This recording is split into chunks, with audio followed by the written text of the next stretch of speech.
இந்த விஷுவல்ஸ் பார்த்துட்டே இருங்க. நான் எனக்கு நடந்த ஒரு இன்சிடென்ட் சொல்கிறேன். எல்லாருக்குமே ஒன்ஸ் இன் அ இயர் பர்த்டேங்கிறது வரும் இல்லையா? அதே மாதிரி எனக்கும் பர்த்டே வந்துச்சு. அப்போ நான் 11th படிச்சுட்ருந்தேன்.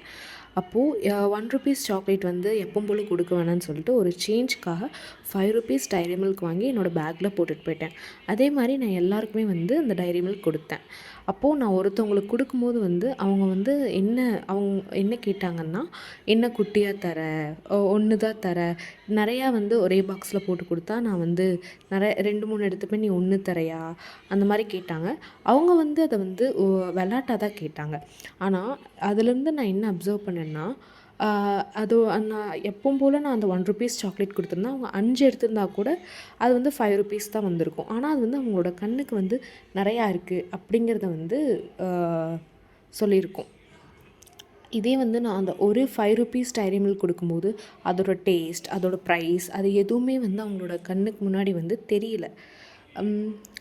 இதுலேருந்து நான் என்ன அப்சர்வ் பண்ணேன் அப்படின்னா, பீப்புள் வந்து எல்லாமே வந்து ஃபஸ்ட்டு வந்து மேலால் இருக்கிறதான் பார்க்குறாங்க. அது எவ்வளோ விலை, ஃபார் எக்ஸாம்பிள் இந்த டைரி மில்க்லேயே வந்து அது எவ்வளோ விலை, அது என்ன அப்படிங்கிறது வந்து அவங்க கண்ணுக்கு தெரியல.